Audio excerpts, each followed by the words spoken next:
Good evening and welcome to the August 13th, 2025 Board of Douglas County Commissioners 5:30 business meeting. Paper copies of the agenda are available for those here in person, and the full package is available on our website. Reviewing the agenda, first we'll consider our consent agenda. There are 4 items on that agenda. After our consent agenda, we'll move to general public comment. We welcome general public comment for addressing issues not on today's agenda but otherwise related to county business. Given our time and the need to have orderly, efficient meetings, we apply certain rules regarding public comments. We'll do our best to enforce these rules consistently and without regard to the point of view expressed by the speaker. Here are the rules. Each speaker will be given a total of 3 minutes of speaking time. However, we will accept public comment of any length in writing. The second rule is individual speakers may not donate unused time to other speakers. 3, all comments must address topics within the jurisdiction of the County Commission. And 4, we reserve the right to mute or remove any speaker whose comments are threatening, aggressively hostile, or belligerent.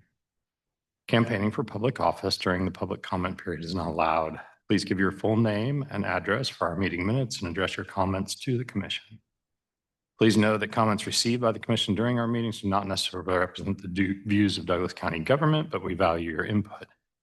We don't usually respond to general public comments on the spot, but if you'll leave your contact information, we'll have county staff try to get to you and get specific questions answered.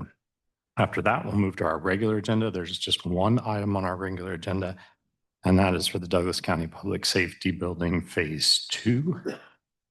For that action item, we'll hear from staff, followed by questions from the Commission, then open it up for public comment relevant to that item. Once public comment is closed, we'll bring the item back to the Commission for further discussion and a vote. Lastly, the recording of this meeting will be available on the county's YouTube page and website. Good evening, Commissioners. Is there any consent agenda item that you'd like to have pulled for further discussion? No, just a big thank you to all the folks that do serve on our emergency management board. Is there any item that a member of the public would like to have removed for further discussion? All right, seeing that, we'll bring it back up to the Commission for motions. Commissioner Reed moved to approve items 1.1 through 1.4. Second. Moved and seconded. Any further discussion? All those in favor signify by saying aye. Aye. Aye. Opposed? Passes 5-0. We'll move on to our general public comment. Is there anyone here at the courthouse who would like to provide general public comment at this time? Anyone online, Sarah? All right, thank you very much. We'll close public comment and move to our regular agenda item. This is for the Douglas County Public Safety Building, Phase 2 main level finish out. And I'll turn this over to Sarah to kick us off. Commissioners, I'm just going to introduce Jeff Lane with Trainer Architects and his friends from J.E. Dunn that are going to talk about the guaranteed maximum price on the Public Safety Building Phase 2. Jeff? Thank you, Sarah. Let me see here for a minute. I can pull up my PowerPoint. We're going to spend the next hour walking you through a PowerPoint. We know we're the only item on the agenda, so we thought that would be a good thing for you today.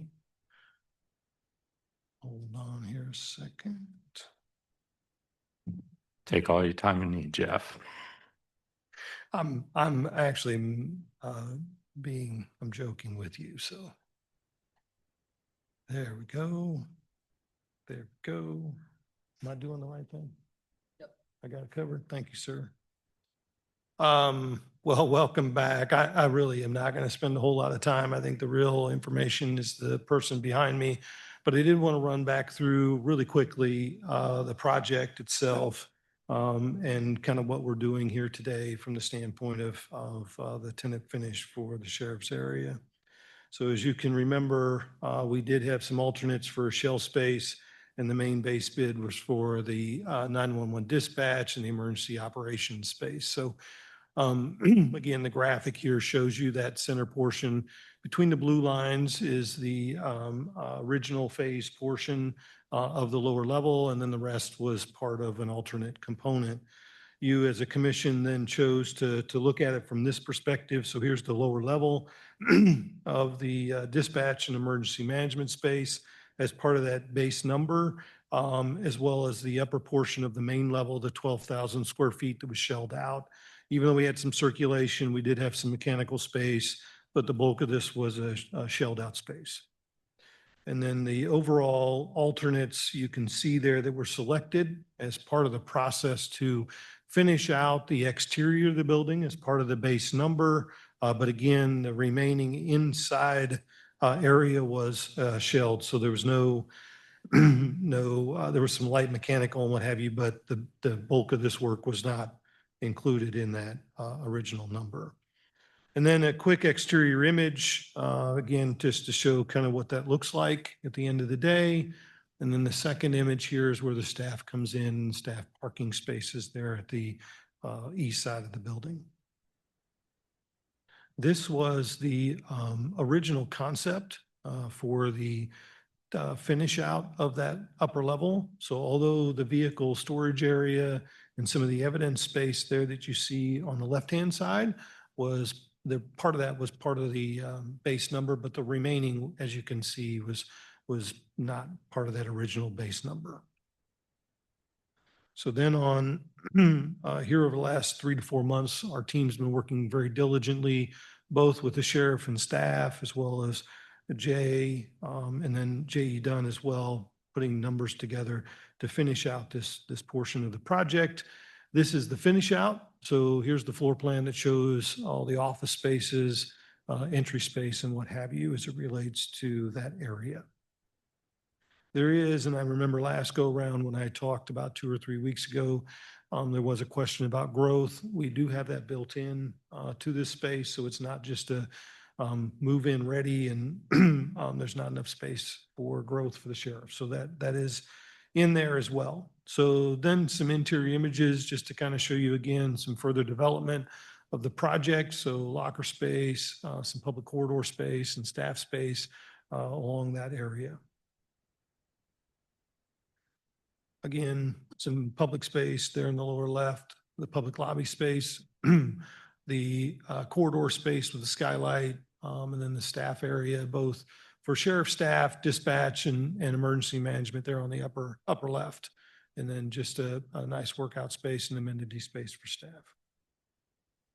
I think one of the things I want to share, and I know it's really about the numbers, but I do want to tell you, we went through a really, really rigorous conversation and development stage. And so the colored plan that you saw was really a concept plan. I mean, we've taken it to schematic design, but we really didn't spend the quality time that we would spend in development. So design, development, and construction document phase.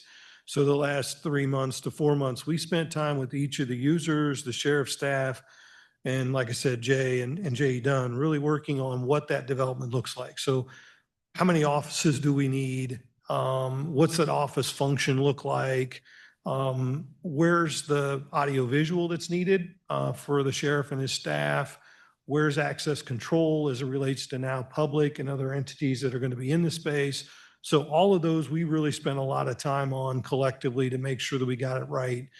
And that's what we did at the JLEC when we did that development. That's what we did at the lower level for Tony and his group. So all of those things are just an evolution of the design process to get to where we are today.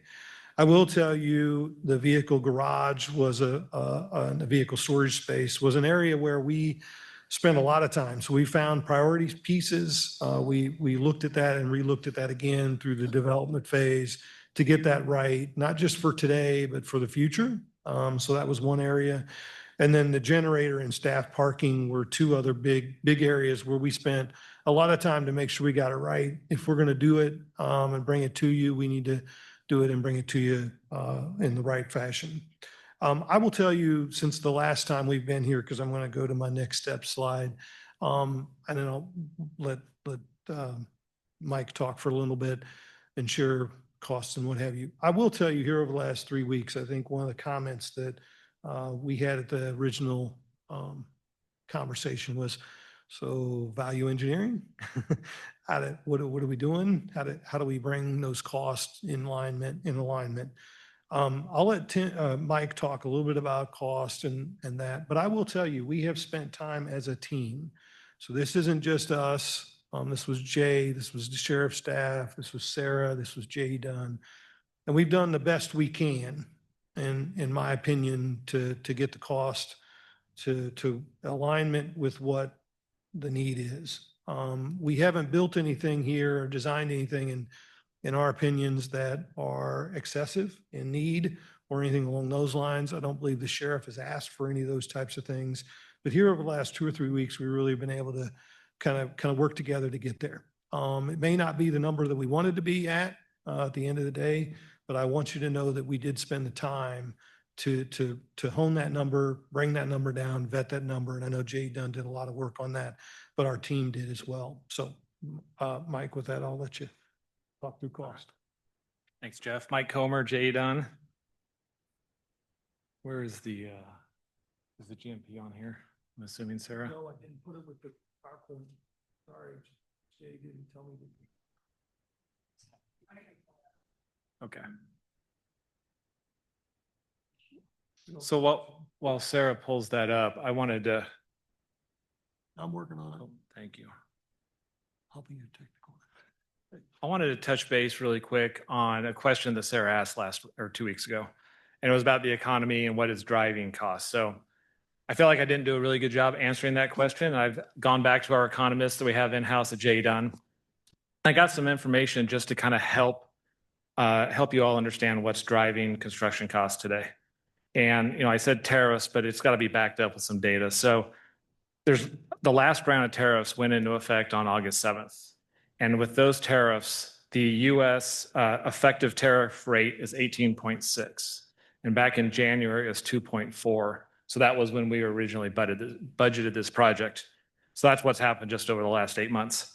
So obviously the tariffs are raising construction material cost. Items like steel, aluminum, and copper that obviously, that's big components in a building. Those are all at 50% tariffs right now.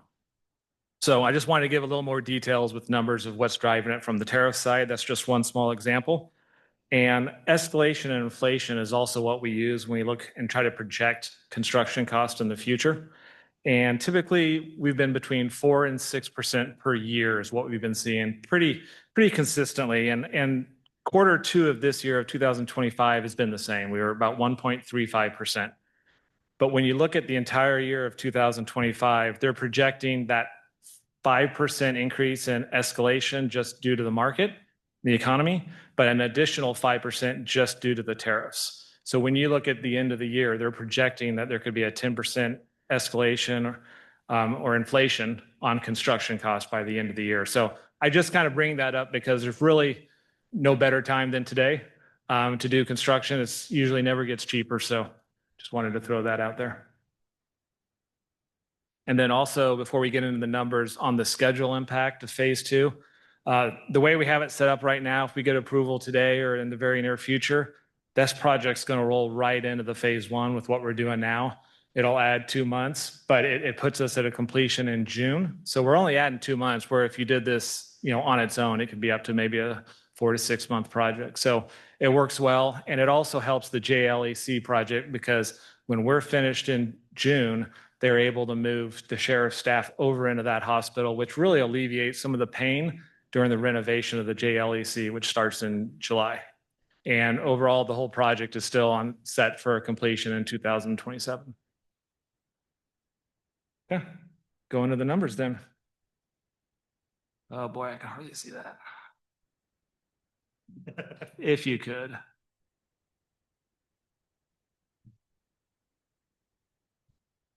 Yeah. All right, so we broke it down into the 5, there's 5 ads here really that roll into the phase 2. It's an interior finish. There's an alternate for the parking lot. So now I just lost it again.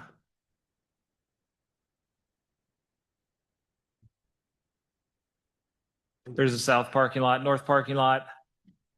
The generator, thank you. The generator's on there, and then the cable tray on the main level, and that all adds up to $5.1 million. I will say that when we we stood here the last meeting and we were hesitant to give that GMP. That's because between then and now and the time we submitted the GMP, we're able to find $600,000 to reduce in the construction cost. So it was a good use of time, saved 600,000.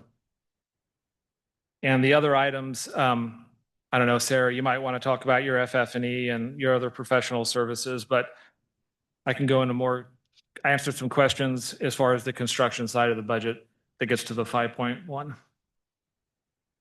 Just going to pull up the detail on the just GMP. There we go. That's what I'm used to seeing.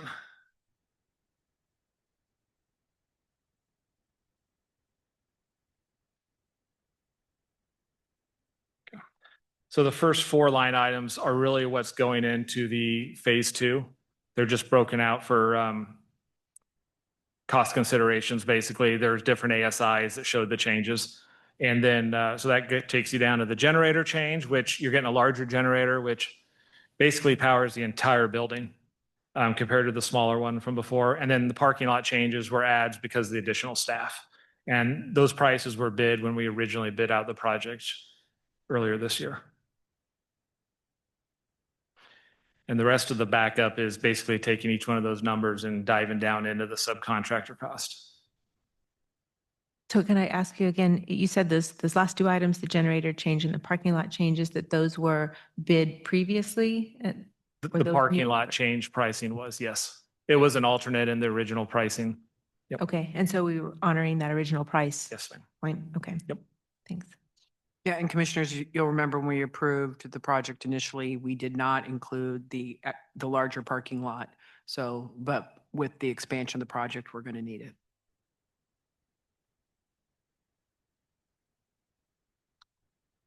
Mike, how many of the subcontractors that you have for the first phase of the project are different for the second phase of the project? None of them. They're all the same contractors. Is that typical on a project where you do 2 phases back to back like this? Yes. Yeah. I mean, you're really getting rid of remobilization costs, and they're pricing it a change order. They're already on the job. They don't want to let another contractor in. They're going to give you fair pricing. So it's pretty typical. Yep.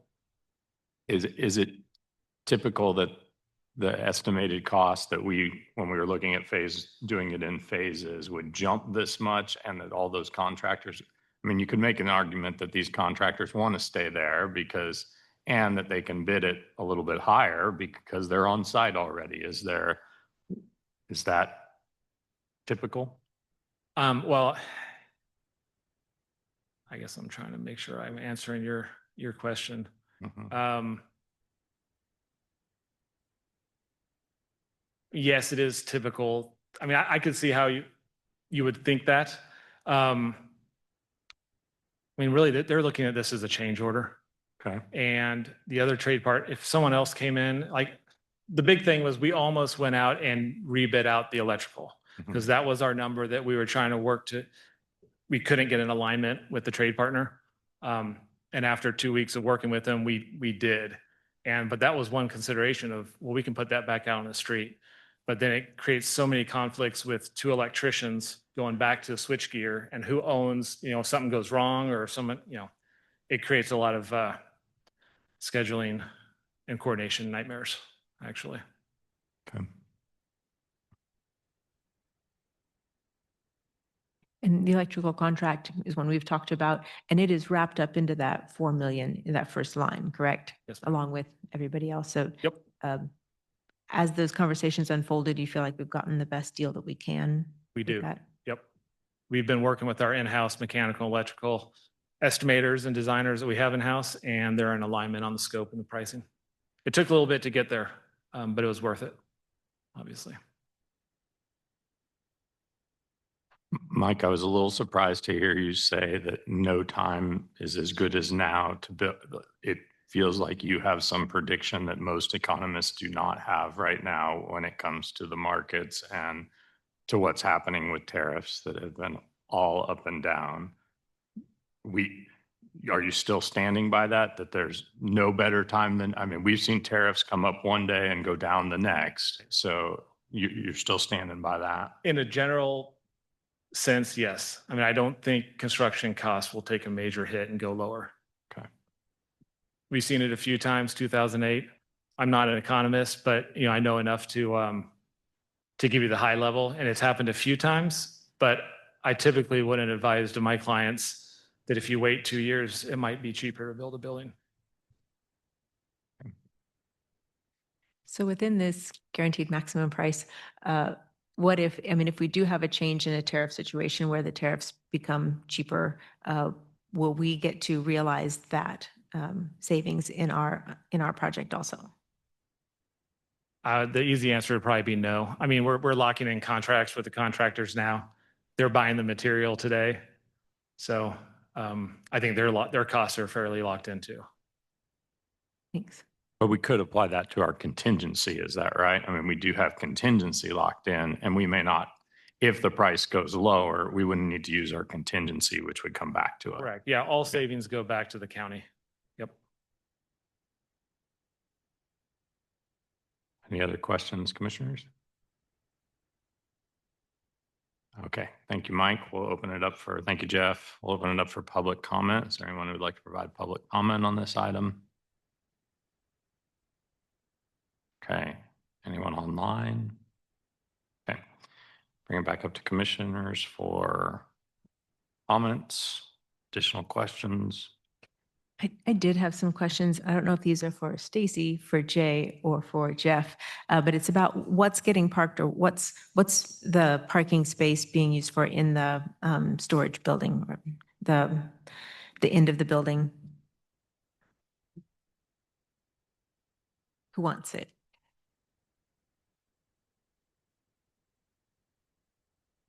See a lot of things that aren't vehicle shaped in there. So I'm just curious, like, is that just kind of, in the meantime, we're going to be using it for this, but in the long run, we're going to be storing other vehicles there? Just kind of walk me through it. It really depends what, Stacy Simmons, Sheriff's Office. It really depends on the season.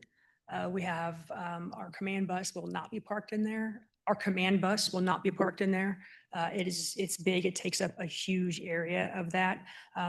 Originally, when we asked for this area, it was for the dive team and the dive equipment. So we do have that in there, which is two recovery boats, and then all the equipment and the dive team personnel office. So that's going to take up a little bit of area because there's multiple, dry suits, wet suits, cold suits, tanks, all kinds of things that go in there. And then we do have ATVs, motorcycles, like I said, 2 boats. We're leaving some of that space open to do radio maintenance, and also we do have the coroner's office essentially now. The sheriff's office has corner scene investigators. And so we need to leave that area open as well to be able to do business that we need to do in that area. So there's 2 bays really that'll remain open for vehicle maintenance and that of the corner scene investigators. Also, there's going to be an area in there that if we have to process a vehicle, there's room for that in there as well. So really it depends on the weather, what's going to be put in there, what can kind of get jammed in there. Obviously, some of the ATV, the UTVs, those kinds of things in the wintertime won't be taken out. So we can kind of push those together, and then other equipment can fit in there. But really a big section of that is for our dive team, which is really what it was originally meant for. And then we're going to try to get as much sheriff's office equipment in there as we possibly can. And you mentioned that the command bus would not be parked in there ever, or is it seasonal? How does that work? So right now, the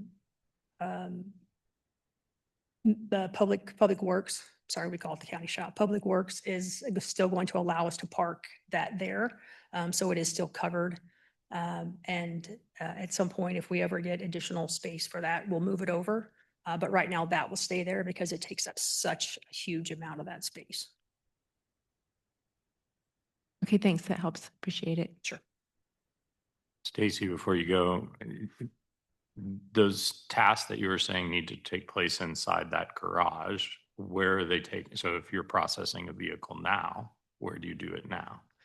We actually have a spot at Hillcrest Wrecker that gives us a secured area there. And so once again, it's just another part of the sheriff's office. It's all over the community. And so that will be moved there. And so we'll be able to have that and secure that with additional gates around that within the interior of the building.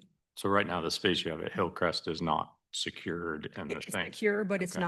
not ours. Okay. We're the only ones that have access to it. So I don't want you to think that just random people could get in and out of that. That's not how that works, but it's not on our property. It's not on county property. It's just an option for us. So. Okay. We also have the dive team trailer in there that holds equipment. So again, there's just a lot of things that get smashed in there. And then we also need room to move around those pieces of equipment. And so if you see the diagrams of what is on that, it doesn't necessarily mean that that's where everything's going to go. It's going to move around as our needs change and move. Within the two building projects that we're doing, your morgue space currently is next door, or is it at the hospital? Where's it going to be It will be at our new building. at the new building? Yeah. And so that we have to leave a section of that open to be able to get vehicles in and out. Yeah, and I wouldn't really call it a morgue. I would just, No, yeah, let's, it's storage. right. It can be a holding area for a very short time. And as it's moved where it needs to go to the Kansas City office. Trying to be as delicate as possible. Stacy, appreciate it. Other questions or comments, commissioners? I'll just make a short comment. I didn't ask Mike this because it just seems so ridiculous to me, but this idea that other countries are paying for tariffs tariffs are impacting everyone in Douglas County here. That's what's happening. So when we see prices go up, we are bearing the cost of that. I wasn't going to ask Mike how he felt on that, but I think it's important to point out that if we don't do this project, we're leaving our emergency management and specifically our sheriff's office without the tools they need to do their job. And at the same time, decisions that are being made at other levels are impacting the cost of this for us. So I think that's a real challenge when you're a commissioner and you want to make sure that you're supporting the people who do the job, and you're seeing costs increase in a way that I think it's hitting our taxpayers here in Douglas County. Very much.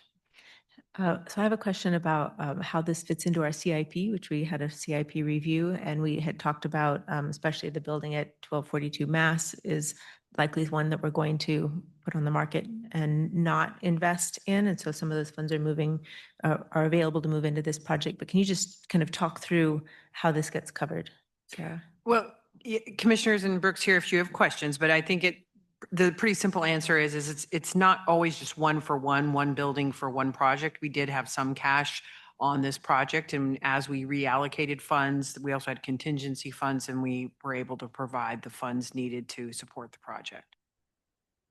Do you feel that this fits and is planned Yeah, for in We have addition to sufficient the- cash on hand to be able to finance this project.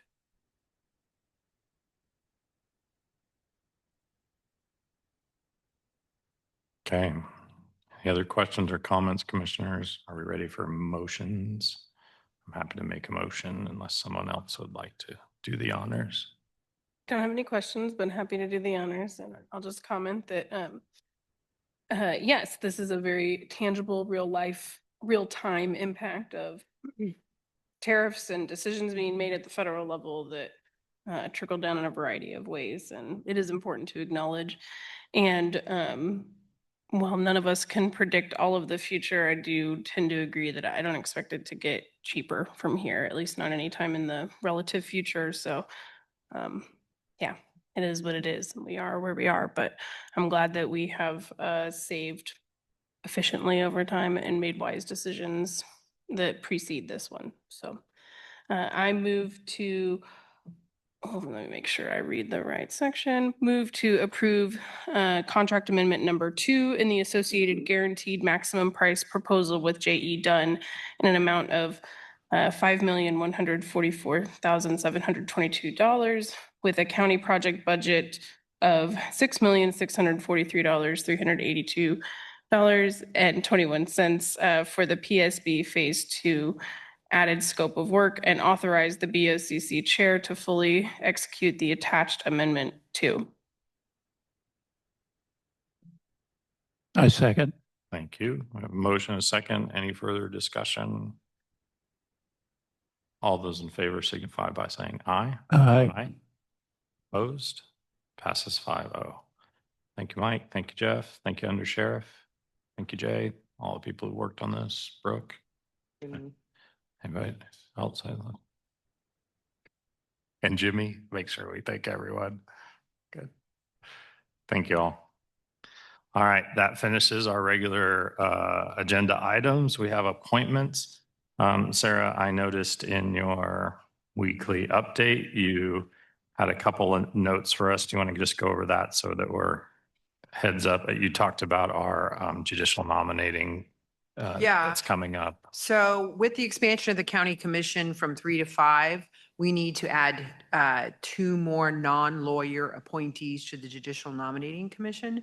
That group doesn't meet unless there's a vacancy, and then they come together to review applications for judicial appointments. So I would just, and I sent you a list of the existing appointments. So I would just encourage folks to reach out and try to see if you find someone. It's pretty low commitment board. It's only if we have a vacancy. But since we expanded, we hadn't done that yet. And I thought it might be wise for us just to go ahead and get those appointments made.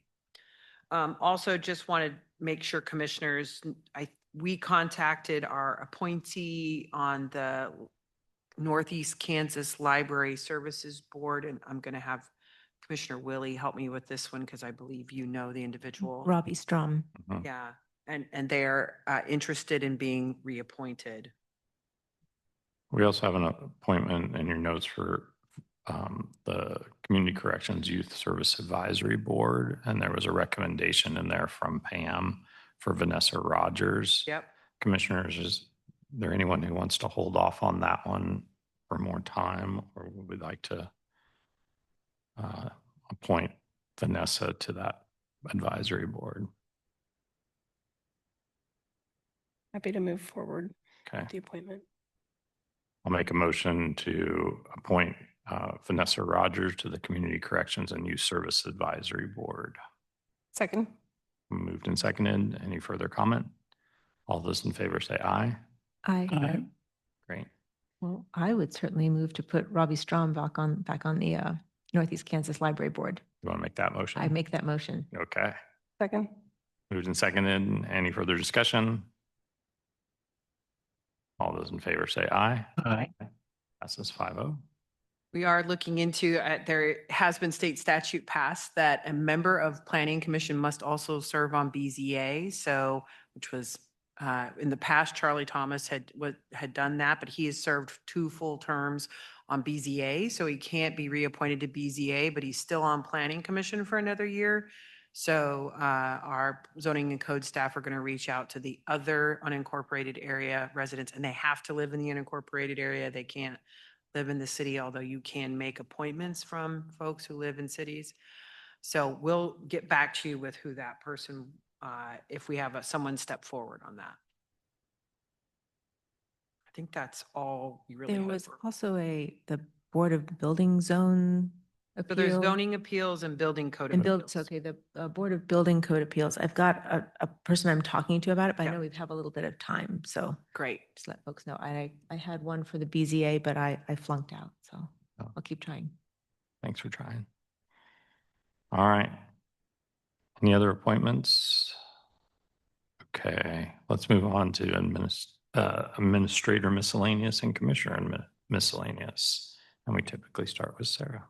Thanks, Commissioners. You've got an updated memo with some, I think, interesting informational items this week. Our County Appraiser's Office received their annual compliance review report on their real estate tax appraisal process from the state property value division, and they received 99 out of 100 for their accuracy. So we're really proud of that team and proud of their compliance review. Also, the Heritage Conservation Council is conducting a countywide needs assessment to better understand the strengths and challenges facing local heritage organizations. And so to support that effort, they are encouraging residents to share their perspectives on local history and the organizations that preserve it with a quick 2 to 3 minute survey. So if you click on that link and if you encourage folks that might be interested in his local history to fill out that survey, I think it'll be really helpful for us. Also wanted to point out that we got an update from LDCFM that our division chief, John Darling, gave us some information related to the expansion of medication and medical supplies to countywide fire agencies. This builds on a countywide EMS protocols that were established in 2022 that will allow all EMS providers in Douglas County to practice at their licensed level of care, which will allow them to dispense and treat some conditions, including heart attacks, respiratory disease, and other things with some medications. So this is a big deal, and I think Commissioner Willie might want to talk a little bit more about it, but we're really excited that this was something that we were able to get put together. Next week, we do have a work session at 4, an overview of eviction law and current efforts on eviction diversion. And that's all I have for you, commissioners. Commissioner Willie, you got teed up there. Well, since the door was open for that, yes, this has been a change that's been asked for and wanted and needed for a long time. I was really excited to see this happening. The state establishes what practices can be done at the emergency medical responder, emergency medical technician, paramedic levels.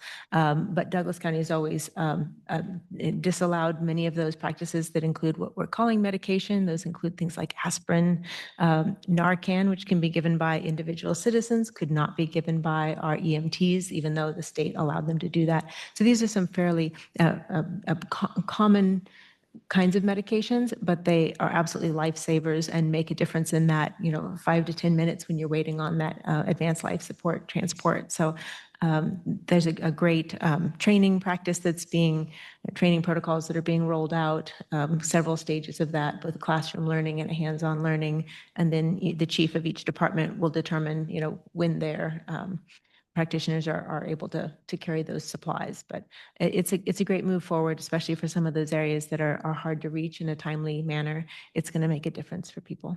So glad to see it. Any other miscellaneous items, commissioners? I have another. So on fairly short notice, so I didn't get to say ahead of time, but I was approached, or I got a response to an email that I had sent weeks and weeks ago from Jerry Moran's office, Senator Moran's office, and his policy person, Lucy Hallett, who's been the kind of main drafter of the Haskell Improvement Act, to host a Zoom between Haskell faculty, students, active people in that community, in our community, back with Lucy, and to talk through some of the things that are in the act, some of the things that maybe should be in the act, and some communication back and forth. So we had kind of a pre-meeting with folks here in the community, and then had that meeting with Lucy Hallett this afternoon, around noon. So it was the first conversation. She's welcoming another conversation that will happen maybe in a few weeks. But I know that especially that Haskell Friends organization has really been asking for this for a long time. So that's starting to come together. And I hope that those continue to be fruitful and healthy conversations. And they have been so far. Thanks, Commissioner Willie. I wanted to check in with commissioners. I received some communication from a constituent who had reached out to Tracy Mann's office and asked if there were any public forums or opportunities for constituents to meet.